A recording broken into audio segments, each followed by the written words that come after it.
Artigo 41, que inciso foi? Inciso 7 dos direitos.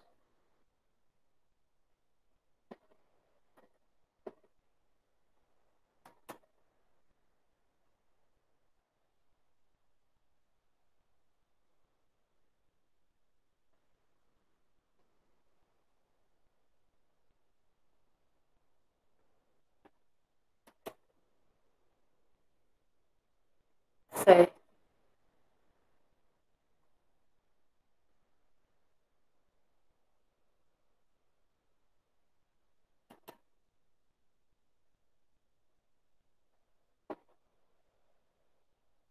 Eu estou esperando aqui alguns segundinhos.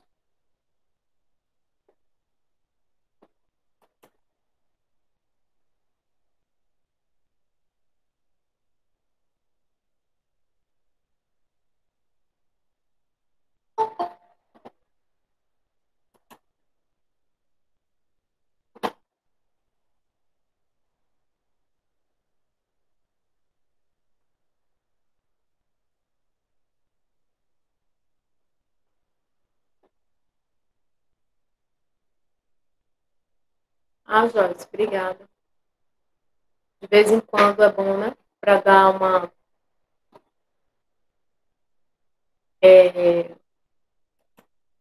Reavivar mais. É bom, faz bem e em homenagem a vocês aí. Para que não fique aquele rosto caído de cansaço, cheio de provações e esgotamentos. Obrigada. Eu uso esse batom casualmente.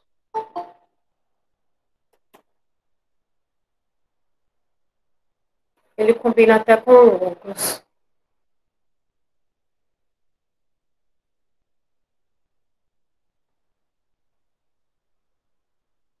É isso, combinou com. É por isso, Roberta, que às vezes eu não gosto de usar, porque eu acho que fica muito combinando. Aí eu às vezes não uso, não, pra não ficar muito, sei lá, igual, né? Aí às vezes eu não uso.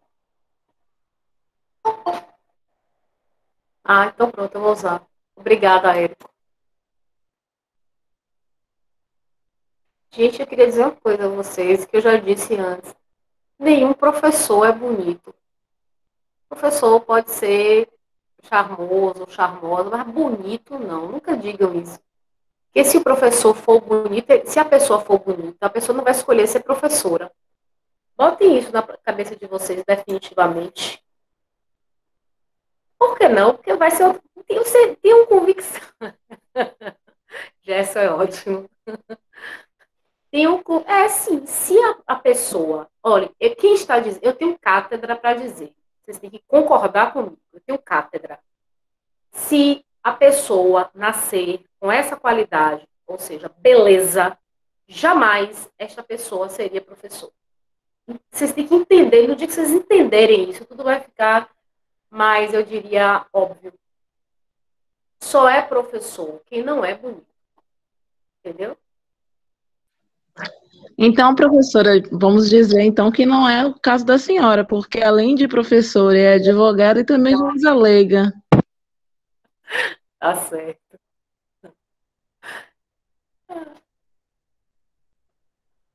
E quem se acha bonito é porque é feio. A professora ou o professor que se julga bonito é porque é feio. Aí pode ter certeza. Vocês já viram? Então vamos para um padrão de beleza. Gisele Bündchen. Será que ela seria professora? Não. Será que se eu tivesse um padrão desse, eu estaria aqui? Não, eu iria usar outra qualidade. Eu sempre pensei dessa forma, mas enfim. Eu aceito o elogio de vocês, eu gosto muito de vocês. Isso é um estímulo para mim, entendeu? Enfim.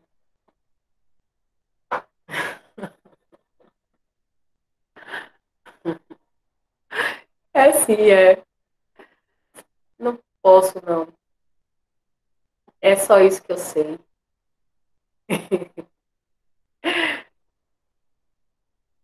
Tudo bom, Selminha? Talvez. É, Joyce. Talvez eu seja bonita e não saiba. Talvez seja isso. É porque realmente eu não acho que eu seja, não. Nunca achei. Pelo contrário. Pelo contrário. Não me acho. Nada a ver. Passou longe.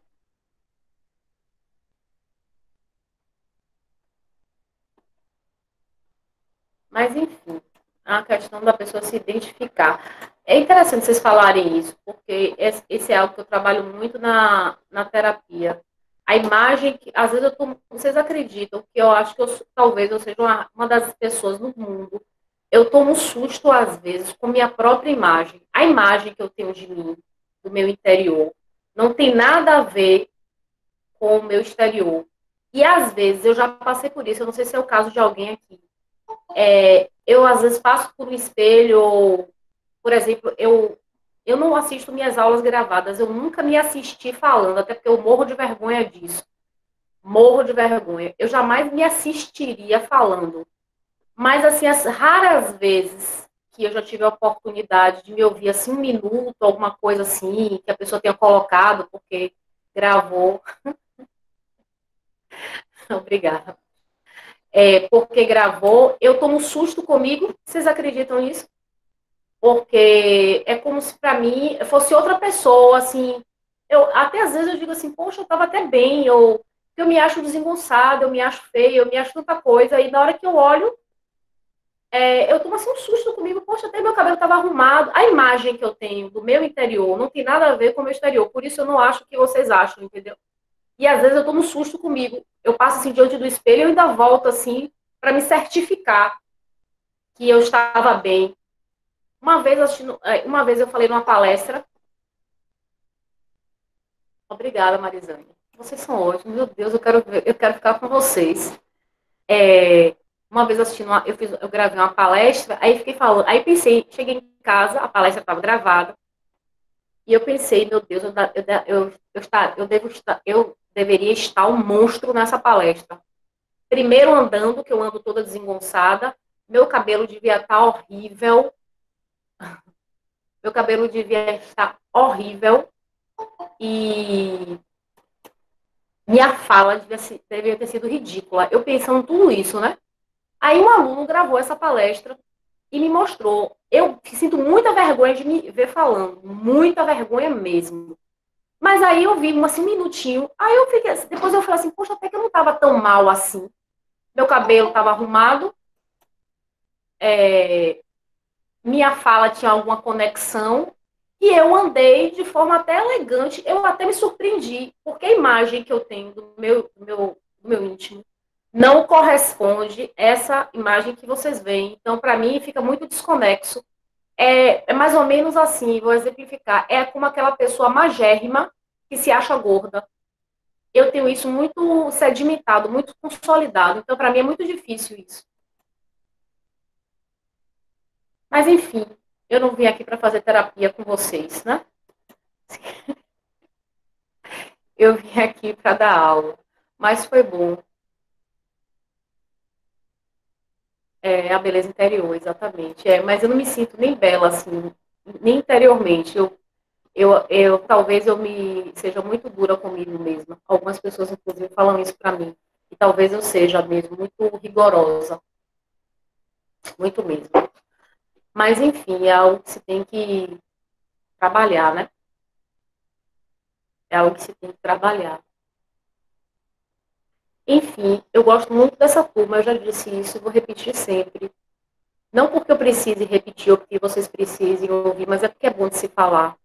Eu gosto muito de vocês. Eu, assim, tenho uma certa intimidade com vocês. E isso é bom. Eu me sinto à vontade com vocês. Muita vontade com vocês. Muito mesmo. Para falar, inclusive, disso que eu não falaria em outras turmas, né? Não falaria. Mas, enfim. vamos conversar um pouquinho. Eu queria, antes de iniciar a nossa aula, que eu vou marcar aqui o tempo, não, eu vou começar a aula e depois, no final, eu faço algumas observações que eu acho importante. Quando der assim, umas 9h40, vocês me avisam, tá certo? E aí eu faço essas observações que vocês vão gostar de ouvir essas observações. Vai ser bom para vocês. Aqui só tem coisa boa, gente. Aqui não tem nada de ruim. Se alguma coisa tiver de ruim aqui, não é aqui. Não é nessa disciplina. Não sou eu. Certo? Aqui é só coisas boas, positivas, de qualidade, para melhorar. Não é nada aqui, nada sai para ser ruim. Certo? Nada, nada, nada. É só para poder... Notícia boa no portal, Selma? Qual é? Eu nem sei. Tem que ser boa mesmo, hein?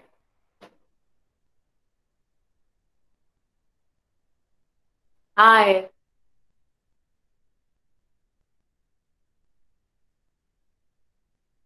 Vou falar sobre. Eu vou depois até eu vou colocar no final da aula, então. Tá certo? Então vamos lá. Artigo 41. Qualquer dúvida, vocês sabem que podem me perguntar a respeito. Artigo 41, inciso 7. Artigo 41, inciso 7. Assistência, não é? É um direito do preso. Assistência material, assistência no vestuário, assistência jurídica, assistência educacional, assistência religiosa. São as assistências previstas no artigo 10 da Lei de Execução Penal. Assistência são formas ou mecanismos para poder auxiliar no processo de cumprimento de pena no Brasil. Então, é um direito do sentenciado, até porque a ausência de assistência, a ausência de mecanismos auxiliares para o processo de execução podem gerar, como geram, como dão ensejo a problemas com referência a motim, com referência à rebelião. Então, muitas vezes, o sentenciado ingressa numa manifestação de insurgência na forma de uma rebelião ou de um motim, tendo-se em vista problemas básicos de assistência. A assistência estabelecida no artigo 10 da Lei de Execução Penal constitui a base do processo de cumprimento de pena em estabelecimento fechado. Daí, então, a sua importância para que o processo de cumprimento de pena não sofra cortes, não sofra situações de desintegração, situações de, eu diria, de desqualificação, situações que pudessem desqualificar o processo de execução. A falta de assistência, ela enseja uma desqualificação, uma desintegração no processo de cumprimento de pena privativa de liberdade. Por isso se torna um direito que o sentenciado e o preso fazem jus e se transformam, então, na base, no respaldo, no arrimo ao processo de cumprimento de pena privativa de liberdade. Proteção, artigo 41, inciso 8º, contra qualquer forma de sensacionalismo. A Constituição de 88 protege o direito à imagem. Porque do ponto de vista do direito civil, o direito à imagem integra aquele círculo concêntrico dos direitos da personalidade, como sendo a intimidade, a imagem, bem como a privacidade. Então, a imagem, do ponto de vista do direito constitucional civil, ele integra o direito da personalidade.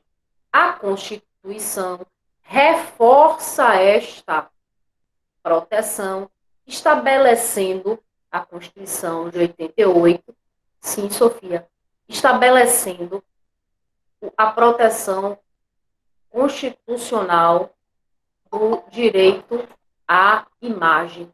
O nome dela, Sofia, ainda não apareceu aqui na tela, não, o nome dela. Porque quando aparece o nome, eu permito a entrada. Só se eu sair aqui e voltar outra vez para poder... Ah, consegui agora, chegou agora. Jeane Duarte. Conseguimos agora.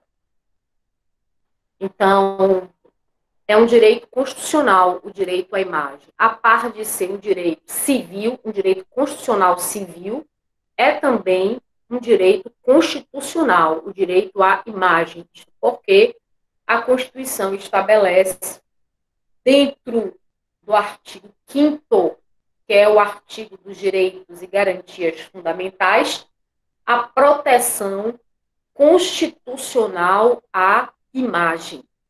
A lei de execução penal, nesse sentido, disciplina o direito à imagem do preso ou do sentenciado contra os abusos do sensacionalismo. O que nós, muitas vezes, e de forma recorrente, constatamos em programas populares. Este abuso do direito da imagem do preso ou do sentenciado. Como também, não só o direito à imagem tem status constitucional, tem disciplina no Código Civil e tem reforço no Código Penal, até porque no Código Penal constitui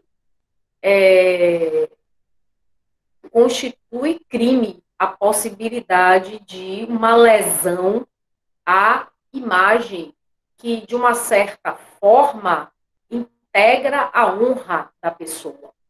O próprio Código Civil disciplina o direito à imagem para fins justificados ou justificáveis no que tange à administração da justiça.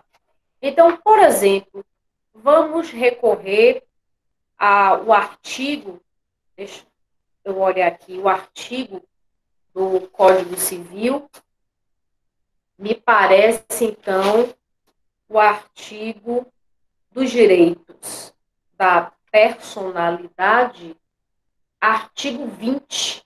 Vamos observar, Código Civil, artigo 20.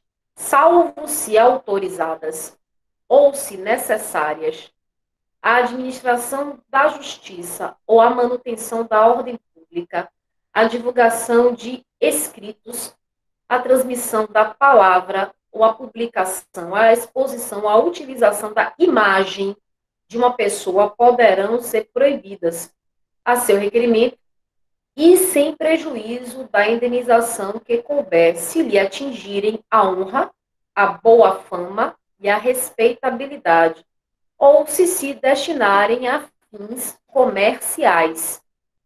Então, é claro que pode haver a divulgação da imagem do preso ou do sentenciado, quando isto, em conformidade com o artigo 21 do Código Civil, obedecer a uma autorização ou a hipótese de uma necessidade de divulgação em termos de administração da justiça, numa hipótese dele ser indiciado, réu, processado ou condenado, foragido, ou para qualquer espécie de reconhecimento.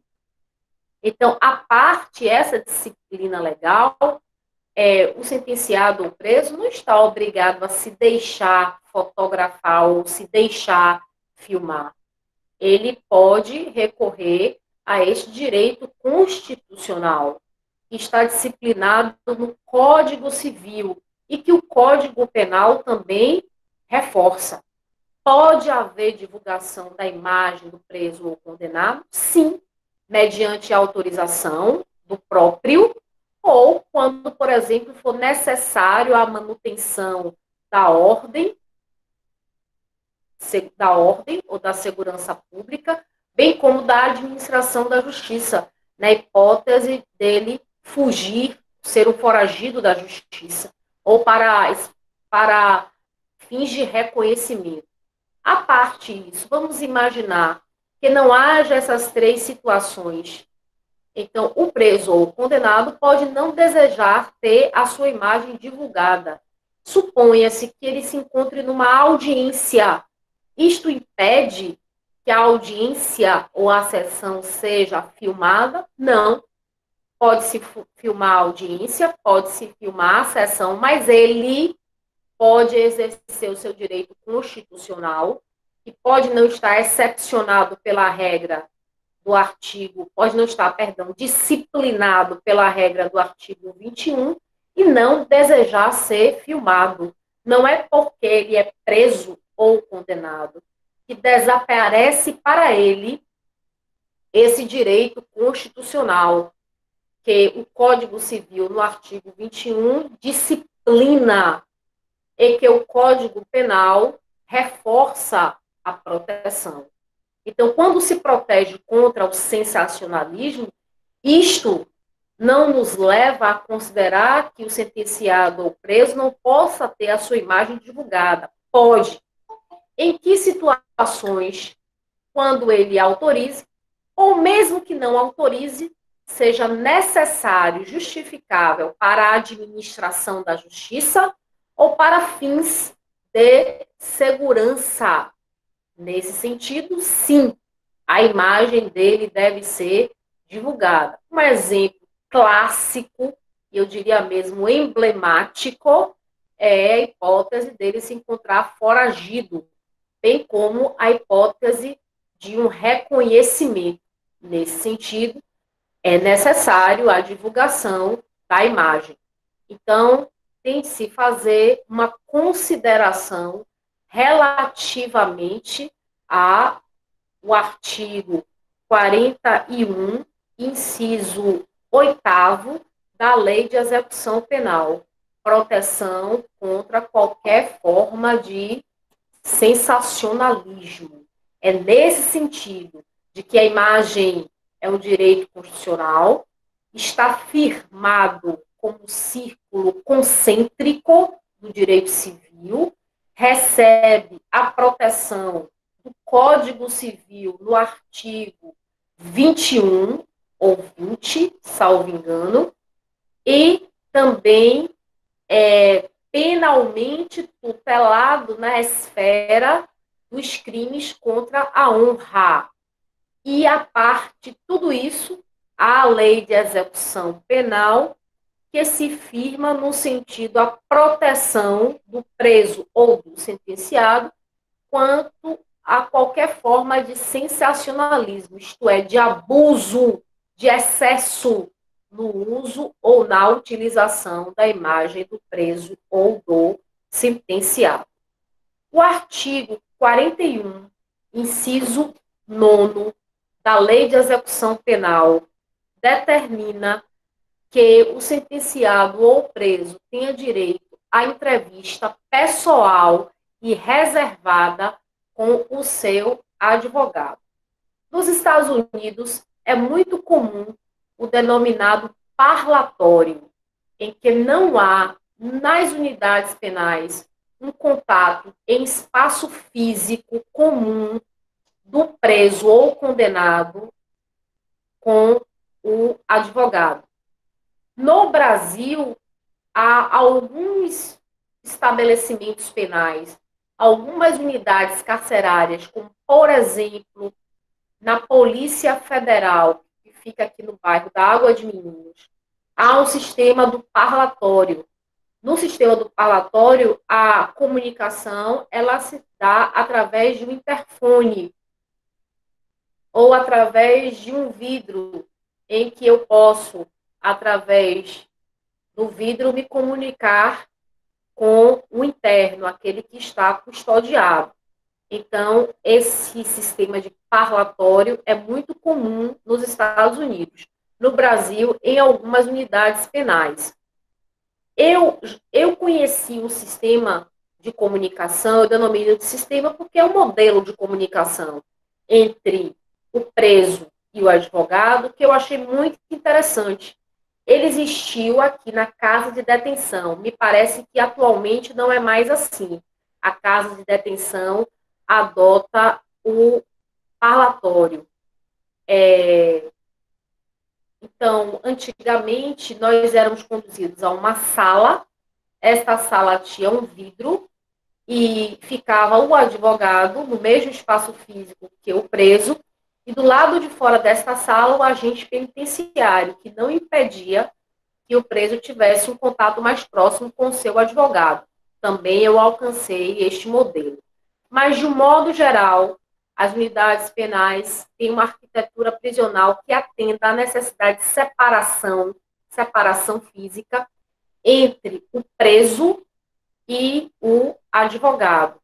Então, é assim na maioria das unidades penais, para que haja necessariamente essa separação física e que seja um modelo americano, que é aquele modelo do parlatório, em que eu vou me comunicar com o meu cliente ou assistido através de um interfone, evitando com isso o contato físico e a possibilidade de, por exemplo, transporte de objetos para dentro da unidade penal. Muito embora todos saibam que o interno só sai de sua unidade para a área administrativa, onde ele terá contato com o advogado, depois de devidamente revistado e depois de devidamente escoltado. E na volta, o preso novamente é revistado e novamente é escoltado.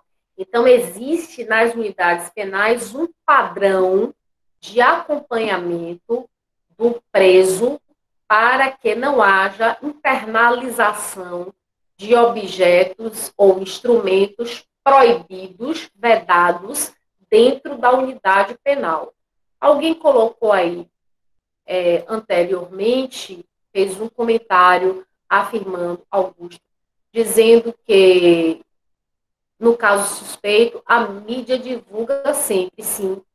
É uma espécie de, conforme o Código Civil que permite, no artigo 20, é uma espécie de manutenção da ordem. Então, é justificável esta comparação, reconhecimento de imagem, ou até mesmo, no caso mais dramático, para a justiça, quando ele está foragido e há necessidade de captura para que ele se submeta à lei penal. Mas, a parte disso, nós sabemos que o direito à imagem deve ser assegurado e a lei de execução penal, ela repudia, ela rechaça qualquer forma de sensacionalismo com relação a essa imagem. Ou seja, a imagem pode ser divulgada desde que não haja abuso, e o controle e a disciplina para inibir, rechaçar o abuso está calcada no artigo 20 do Código Civil. Também, dentro das unidades penais, tanto a penitenciária, onde as mulheres cumprem pena, quanto a penitenciária, onde os homens cumprem pena, há necessidade de prover, de possibilitar, de organizar as visitas dos cônjuges. Então, sempre é possível. No Brasil, isto muitas vezes foi vedado antes da Constituição de 88. E após a Constituição de 88, havia unidades penais no interior, logo no início da administração, onde se vedava a visita do cônjuge, ou da companheira, ou do companheiro. Mas se observou que isto era uma situação que poderia conduzir a problemas de disciplina e de segurança dentro da unidade penal, pois o estabelecimento carcerário, boa noite, Carlos, não pode impedir o rompimento, perdão, não pode admitir o rompimento do laço familiar, do laço afetivo. Então, o cumprimento de pena não pode romper, não pode desfazer quando impede a visita, não deve, não é, desfazer o laço afetivo, o laço familiar, pois afinal o que se quer é justamente o oposto, integrar o sentenciado dentro da sociedade, não fazendo com que ele venha a perder o laço de afetividade, o laço familiar tão necessário ao processo de socialização deste sentenciado, deste interno do estabelecimento carcerário. Por isso, então, a Lei de Execução Penal estabelece como direito a visita do cônjuge ou do companheiro, respeitando sempre, naturalmente, as escolhas que cada pessoa faça, até porque as uniões não têm, como nós sabemos, não tem relação com o gênero, e sim com o afeto, para aqueles que assim pretendem. Então, não há nenhum tipo de vedação com relação à lei de execução penal sobre isso. Pelo contrário, a lei de execução penal consagra a intensidade dos afetos, a intensidade das relações, independente do gênero, de acordo com a melhor interpretação realizada pela lei de execução penal. Ora, é nesse sentido que nós temos que observar, e aqui eu gostaria de fazer uma parte na minha própria fala, se é que é possível, mas eu gostaria de apartear e dizer que nas penitenciárias, nas unidades penais, temos o ingresso de pessoas que têm uma unidade biológica, de uma forma, mas a identidade psicológica é uma outra identidade, e que por causa desse conflito, algumas pessoas se submetem a uma cirurgia de transgenitalização e outras convivem com esta situação sem a necessidade da cirurgia. Mas a administração penitenciária devendo se modernizar quanto a isso, deve escolher um lugar em que predomine a identidade psicológica. Por exemplo, vamos imaginar um corpo masculino, uma anatomia masculina, porém uma identidade psicológica nitidamente feminina. Então, onde alocar esta pessoa para que não cause a ela sofrimento psíquico, sofrimento psicológico, e para que adeque com isso a finalidade da pena, sem maiores padecimentos, os padecimentos ou sofrimentos que são inerentes ao cumprimento de pena. Tudo isso, a orientação do Conselho Nacional de Justiça, para que a administração carcerária possa prover dentro da penitenciária, dentro da unidade penal, o melhor local, a melhor forma de dar esses encaminhamentos, observando essas situações dentro de uma perspectiva de suas exigências próprias e que são significativas e importantes para que a pena seja cumprida de maneira a não afetar, a não violar o princípio da dignidade da pessoa. Porque o que importa não necessariamente é o gênero, O que importa é valorar a pessoa em sua dignidade, em seus espectros de valores. Então, a administração penitenciária terá de, nesse sentido, a se adequar à modernização dos conceitos e à contemporaneidade dessas noções e desses direcionamentos, devendo, portanto, e enfim, se posicionar ou reposicionar a respeito, no que a lei de execução penal não possui nenhuma vedação, nenhuma restrição, nenhuma proibição. Isto vai se tornar tão somente, não e jamais uma questão, mas um mecanismo de adequação da administração penitenciária no acolhimento, digamos assim,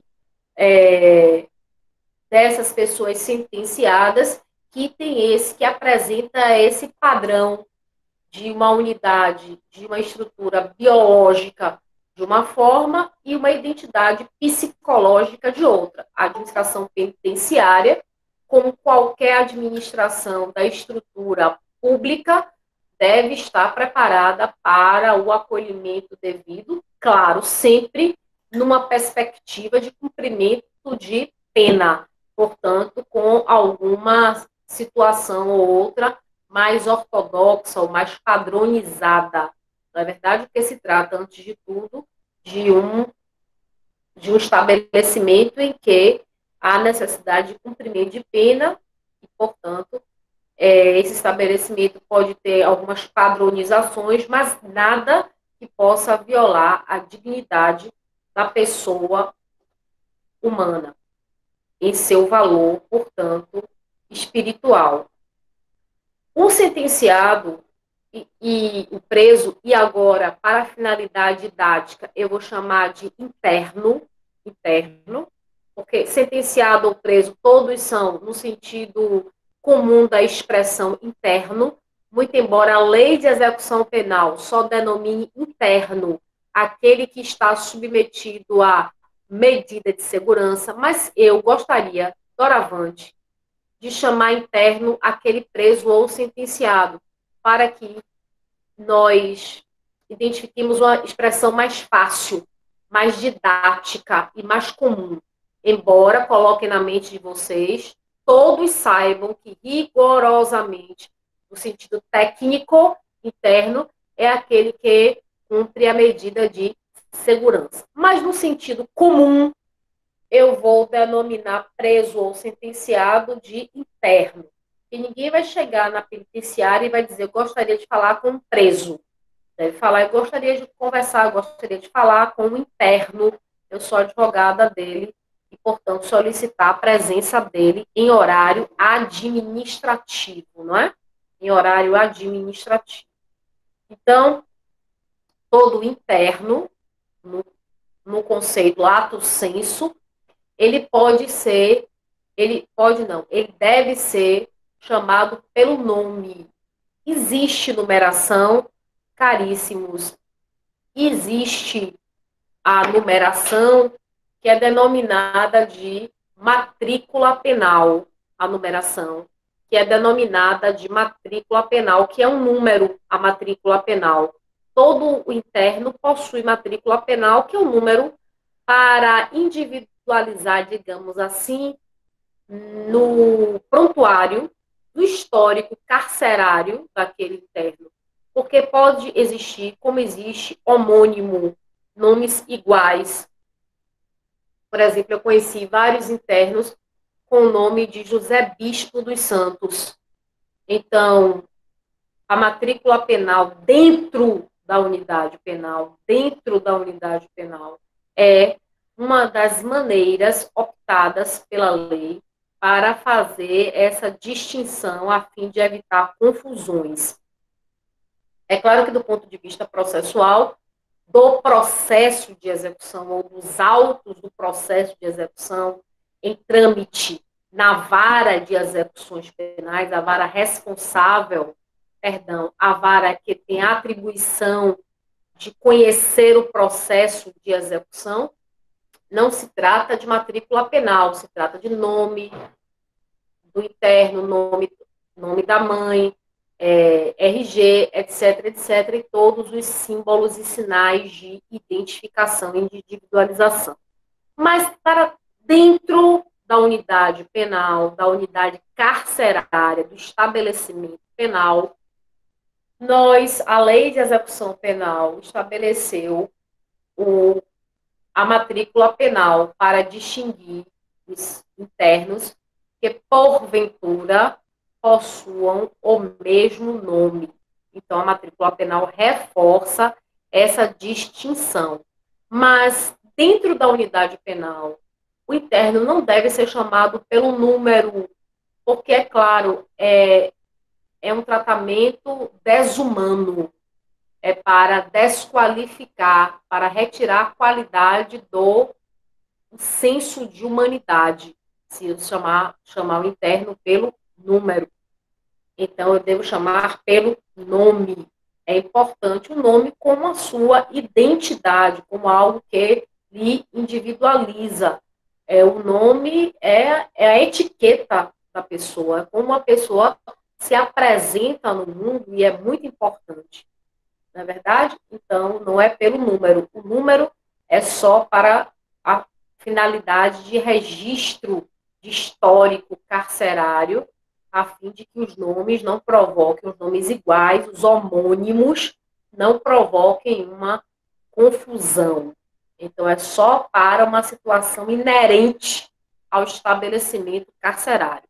Do ponto de vista do processo penal, do processo de execução penal, nós temos uma numeração distinta, e esta numeração do processo de execução penal é decorrente da distribuição, do sorteio, da lei de organização judiciária de cada estado, que tem outra relevância e outra importância. Eu gostaria de sinalizar isso a vocês. E no inciso seguinte, nós temos aí que o inciso 12 determina a igualdade de tratamento, salvo necessidades de individualização da pena.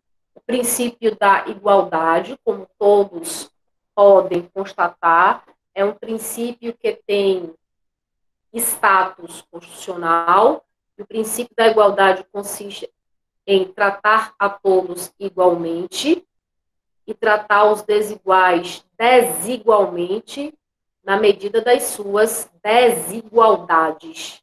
Este é o princípio da igualdade, que não é apenas uma igualdade formal, mas é, sobretudo, uma igualdade material, no que seja plausível, possível, verossímil de ser atingida, porque, evidentemente, reconhecemos que esta igualdade material é muito romantizada pela literatura, e dentro de uma perspectiva de cumprimento de pena, é aquela igualdade que deve ser observada no sentido de derrubar prerrogativas e privilégios e de se eleger uma igualdade necessária para poder reforçar a individualização da pena. Que consiste a individualização da pena? Certo, Joyce, eu entendo. Aqui também. Que consiste a individualização da pena? Consiste em aproximar o preso interno, o sentenciado, a pena da sua realidade, aproximar a pena da realidade, das condições pessoais do sentenciado. Então, eu ingresso dentro da unidade penal, eu posso estar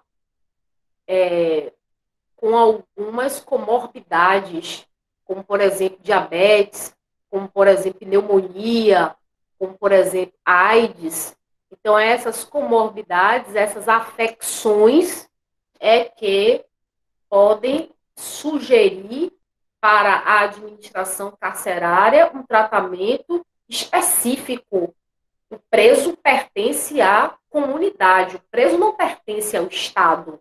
Então, se o Estado estabelece a custódia de um preso, ele deve ter um tratamento condigno, um tratamento em que não se viole direitos fundamentais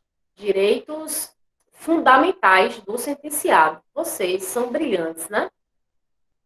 Eu fico estimulada a dar aula para vocês. Estimulada a dar aula para vocês, de como vocês são receptivos a essa aula, que é sobre a lei de execução penal. Muito, muito. Jeane, vocês, todos vocês aí, como vocês são receptivos. Obrigada, Camila. Obrigada, Jeane. Vocês hoje estão, assim, me enchendo de elogios. Eu fico muito grata por isso. Inclusive, eu devo dizer, Sofia, inteligência em pessoa. Gil, você me acha elegante, Gil? Obrigada. Obrigada, Maria.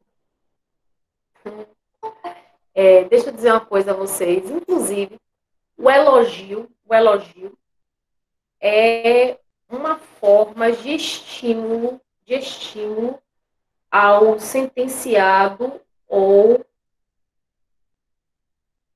interno, certo? Artigo 56, dê uma olhadinha aí. Artigo 56 é o reconhecimento, né, de um comportamento adequado dentro da unidade penal. O artigo 56 da Lei de Execução Penal admite que a administração carcerária elogie o sentenciado no sentido de valorizá-lo e estimulá-lo. Eu acho tão importante isso, o elogio, nesse sentido, quando é colocado como estímulo.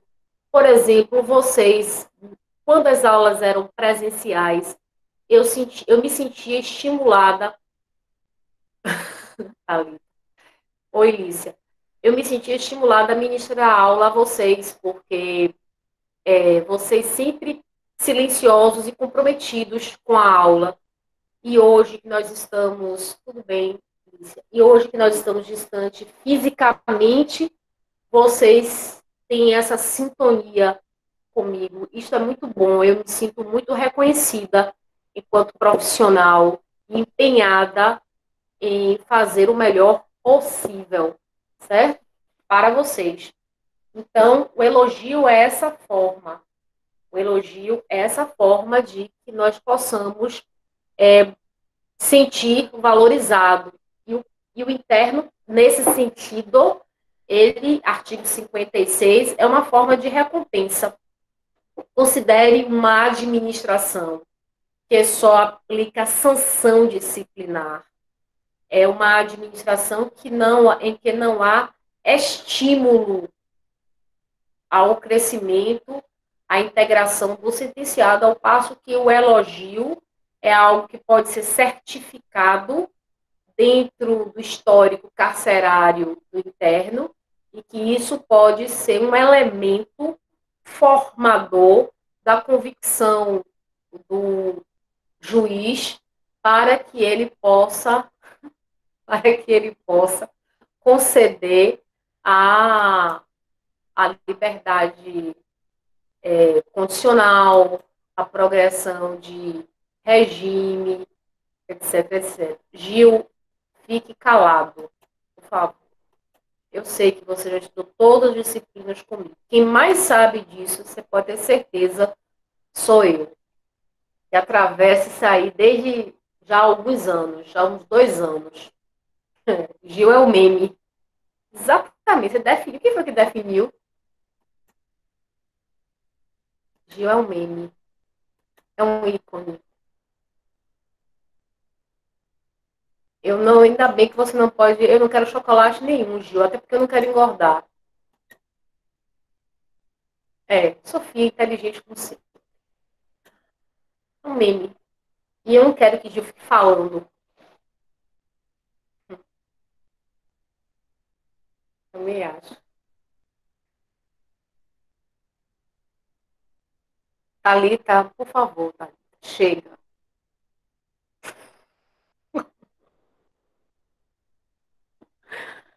Ai, meu Deus. Não aguento. Não aguento. Gil é uma das pessoas no planeta, que me deixam nervosas. Vocês acreditam nisso? É, Jeane, também acho. Ele me deixa nervosa. Ele conseguia fazer isso nas aulas, ele me deixava nervosa. Me deixava tensa. Bom, Por que essa tensa postura? Gil, quem mandou você abrir o microfone? Fecha o microfone. Eu não quero ouvir sua voz, também não quero ouvir seu rosto. Fique calado.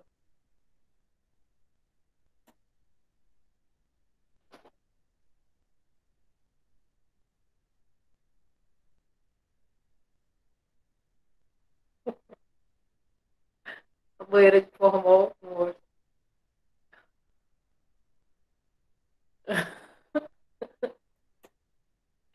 É, também gosto de você, Gil, às vezes. É, eu sou pessoa conservada. Sou conservada. Tá bem? Então, eu tô conservada.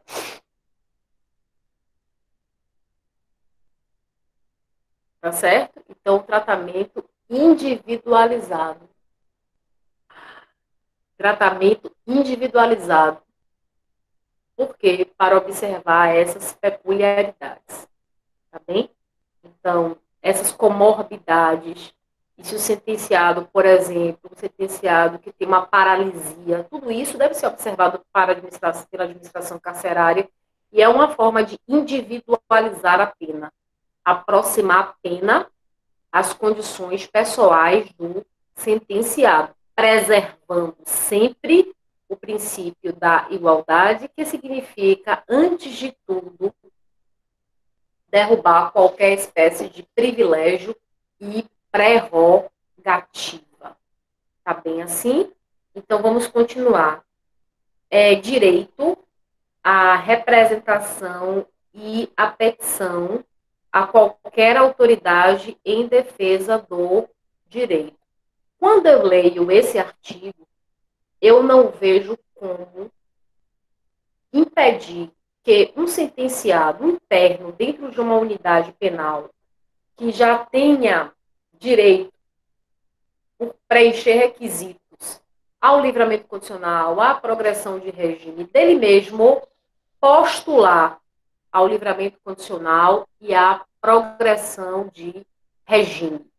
Então, é claro que nós sabemos que para atuar no processo tem de se ter capacidade postulatória.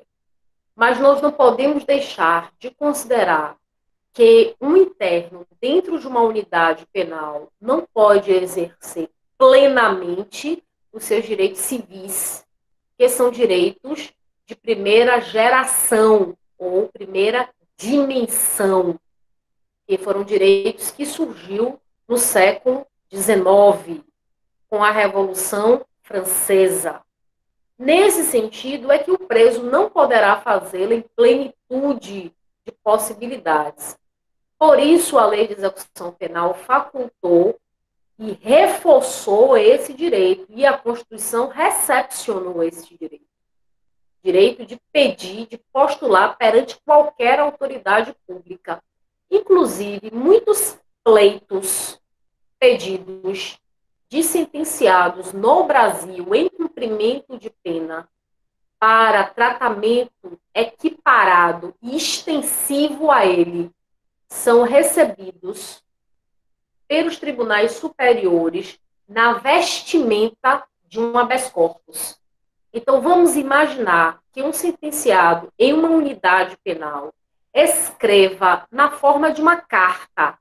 E nesta carta, o conteúdo é um pedido que a situação de um outro condenado fosse estendida a ele. Nesse sentido, é que esta carta é recebida pelos tribunais superiores na forma, sob a vestimenta, o olhar, é que esta carta é um habeas corpus. É assim, um entendimento firmado pelo Supremo Tribunal Federal já há alguns anos. Então, por exemplo, um sentenciado de uma determinada penitenciária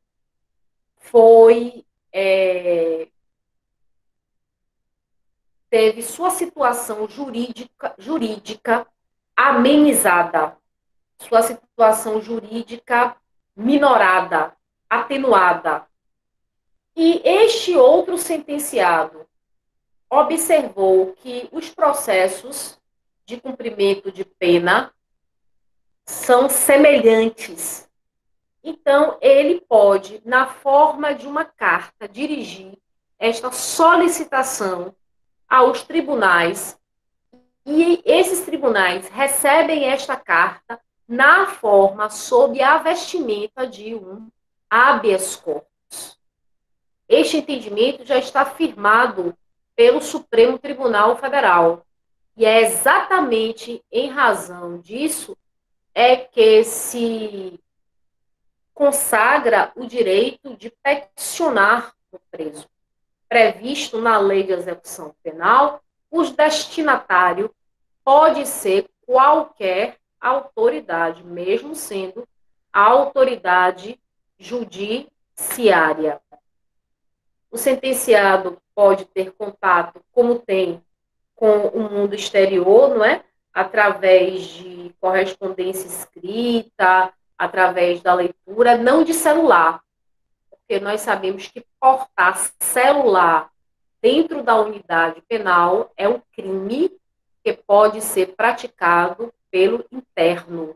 Então, o interno que for flagrado, que for surpreendido portando aparelho de celular dentro do estabelecimento penal, comete crime previsto no Código Penal. É um crime contra a administração da justiça.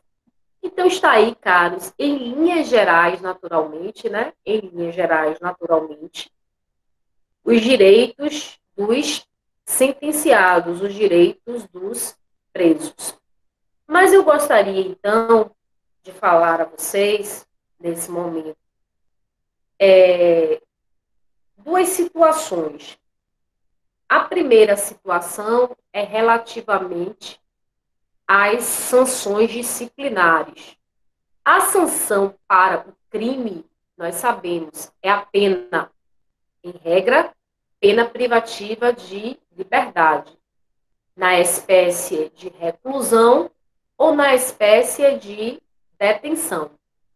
E as sanções para a falta disciplinar dentro da unidade penal são as sanções disciplinares. Eu tenho duas preocupações que eu devo esclarecer. A primeira é que, a despeito do sentenciado estar cumprindo pena, ele pode praticar um novo crime dentro da unidade penal, lesão corporal, homicídio, enfim. Neste caso, ele será novamente processado. A despeito dele cumprir pena, ele pode praticar certos fatos dentro da unidade penal que são previstos em lei como sendo falta disciplinar.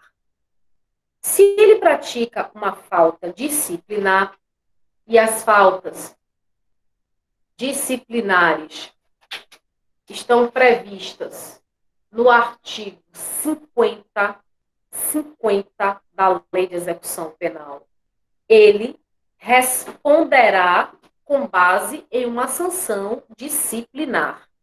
Então, no artigo 50, é exemplo de falta disciplinar, fugir. Se ele empregar violência contra a pessoa, esta fuga é prevista como crime no Código Penal. Mas se ele fugir sem praticar violência contra a pessoa, é falta disciplinar grave. e será merecedora de sanção administrativa.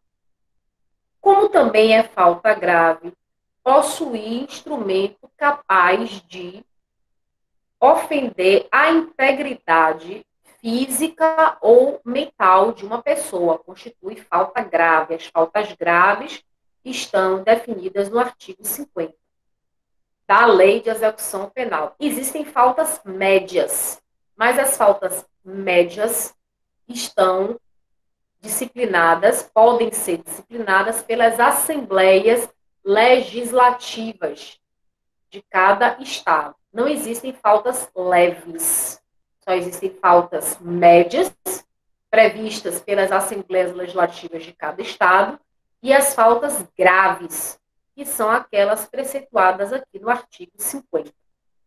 Para as faltas graves, existem sanções disciplinares, como também para as faltas médias. As sanções disciplinares podem variar, como variam de uma advertência até mesmo um isolamento em cela. Artigo 53 do Código Penal.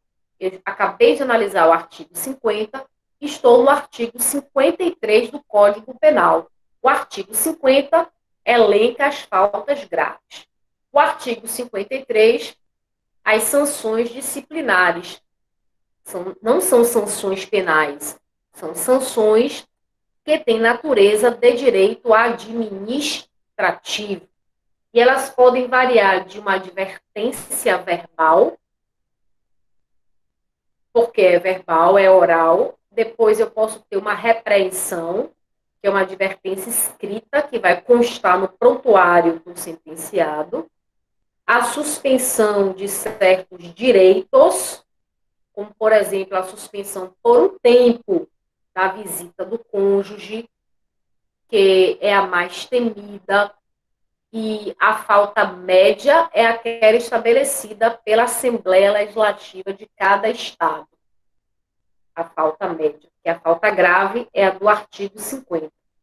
E o artigo 53 determina as sanções, que varia desde uma admoestação ou advertência verbal, passando por uma advertência escrita, que é a repreensão, passando por uma restrição ou suspensão de direitos, como, por exemplo, direito a receber a visita do cônjuge, que é a mais temida das sanções, bem como a possibilidade de um isolamento em cela por um determinado período.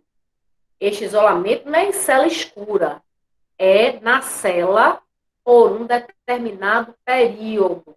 E parece que no máximo são 20 dias de isolamento em cela, no máximo. O diretor pode aplicar esta sanção disciplinar, mas a de cautela deve dar conhecimento, deve participar oficialmente ao juízo de execução. Então, essas são as sanções disciplinares que estão na Lei de Execução Penal. A advertência verbal, a repreensão, que é por escrito, e a suspensão de direitos, e, finalmente, o isolamento em cela, que impede o contato com outros internos e o recebimento de visitas. Numa outra aula, que não vai ser nesta, eu vou falar sobre o RDD, Regime Disciplinar Diferenciado. Eu tenho certeza que vocês já ouviram falar. RDD, Regime Disciplinar Diferenciado. E nós vamos falar, possivelmente, numa próxima aula. Este RDD é uma espécie de sanção disciplinar. Tudo bem, Thalita? Eu entendo que está ruim mesmo. Eu entendo. Essa hora que está chovendo aqui, eu já vou encerrar. Eu sei. Deixa eu falar com vocês, então, um recado importante antes de encerrar. Primeiro, a nossa prova constará, como eu já disse, de 10 questões. Será em tempo de 2 horas aula. Não é como a gente diz aqui na Bahia, né? 2 horas de relógio. mais 2 horas aula. Será no horário da nossa aula, por isso treinem bem a questão do login e senha. No horário da nossa aula, que vocês estarão fazendo prova, eu estarei presente aqui. Então, qualquer dificuldade do ponto de vista acadêmico, eu vou estar aqui para orientar vocês no momento da prova. Tá certo? Qualquer dificuldade, vocês podem falar aqui no microfone, no chat, que eu vou dar as orientações específicas a vocês. Tá bom? Até se alguém tiver dificuldade de acessar o sistema, fala aqui comigo que eu vou endossar, não é? E vou dizer assim, olha, esse aluno se reportou a mim na hora, estava com dificuldade de entrar no sistema para fazer a prova. Mas vocês têm que tentar, isso cabe a vocês, o esforço, certo? O esforço é necessário. Outra coisa também, por conta aí das dificuldades que vocês estão tendo com esse sistema, tudo mais, dificuldade, muitos exercícios que os colegas estão passando, num tempo de muita acessibilidade que eu estou observando, então eu vou suspender essa semana, na próxima semana, que é a nossa aula de revisão, né, para a prova que eu prometi a vocês, bem como na semana da prova, eu vou suspender os exercícios. Então, nossos exercícios já foram, vocês já sabem quais são os exercícios, certo? Que nós passamos. Então, essa semana eu não vou passar exercício para poder não, enfim, não estressar vocês, para que vocês fiquem bem tranquilos para poder fazer a prova. Mas, muito mais do que uma obrigação, é uma questão de sensibilidade, uma questão de entendimento, uma questão de momento muito especial que a gente está atravessando, entendeu? Então, é uma questão de senso, né? Questão de senso. Então, qualquer dificuldade, eu vou estar aqui, vocês têm meu WhatsApp e podem se comunicar, tá bom? E eu vou ver aí o que eu posso incrementar nessas aulas sobre lei de execução penal mais à frente. Se eu tenho algo... Sim. Opa, licença. Eu queria saber se o último exercício que a senhora disponibilizou, se ainda está aberto ou se o portal já fechou, porque eu não olhei ainda. Eu não sei se vocês podem acessar. Eu acho que sim. Já fechou, né, Sofia? Eu não entendo por que esse sistema fecha assim. Enfim. Mas quem não conseguir fazer por algum motivo, eu vou depois disponibilizar um método. Então, fiquem abertos para depósito, como o pessoal está dizendo aqui, certo? Tentem fazer tá certo. Obrigada. Pela ferramenta. Certo.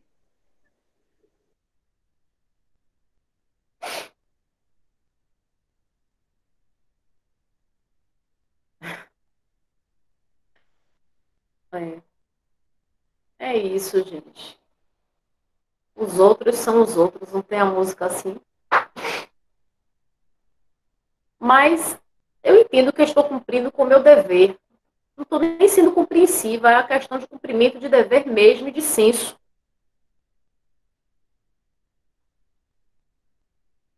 Entendeu? Então, as meninas aí, Jeane, Sofia, as meninas aí, Tamires, Selminha, as meninas, de um modo geral, que estão vindo falar aqui comigo, vê se vocês mandam para poder...